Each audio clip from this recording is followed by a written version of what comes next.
way, is 8K going to be a thing? That came up at one point this weekend. Is 8K ever going to be a thing? I'll put you on the spot right now. It's hard to say.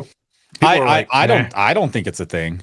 I don't think it's a thing. Well, the panelists, I think, were also basically saying that, we're not even, nobody's streaming anything. It's going to, well, there's that. What about to make the films? Like these cameras, like, it's not even 8K filmed in Dragon, Red, and like, just think about, if I'm making a 10-minute YouTube video, I probably have 40 minutes of footage. If you're making a 2-hour movie that's in 8K, do you know how much storage space you would need for like 8 to 10 hours of footage to dwindle it down to that 2-hour mark? Like there's just that. And then already the blank discs that I have, like, okay, so Blu-ray BDXL will hold 100 gigabytes on one disc. A lot of these 4K discs that I'm ripping are like 96 gigabytes. So we're already maxed out there. And that's in 4K resolution, right? So how on earth, like they'd have to make a 6-layer Blu-ray disc, maybe, to have all of that that shit. And then let's also talk about a lot of these movies are filmed in 4K, down-res to 2K. It has a 2K DI or digital intermediate, so they work in 2K because they have to render all the special effects in 2K.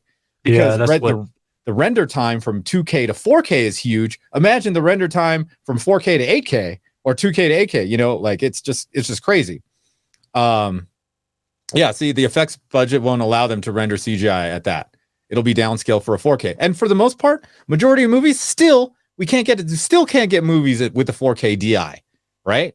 There's a few ones. I think, like, what was it? The New Mutants was shot in 8K with a 4K DI.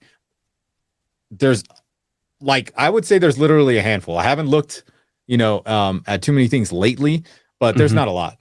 There's not a lot. Okay. So, when people buy 8K, like all 8K TVs, they're like, it's all about upscaling. And if the upscaling processor and algorithm aren't that great, you're going to get a lot of artifacts. And I've seen some at like Best Buy, and I'm like, why is this the first TV in the Magnolia section? Like, this looks like ass. They're playing a 4K movie off a 4K Blu-ray player, and then it's upscaled to 8K. I'm like, this looks like shit. And so, yeah, I mean, I'm honest. I'm still running 1080p. Like, I can't afford a 4K projector. A 4K TV is one thing, because pretty much, I mean, dude, those are like $500 at Target now. But, well, I mean, for a regular size one. But now, if you can't catch the show, we do have an audio version at anchor.fm/daily HiFi. So make sure to go on over there if you like to listen to the show.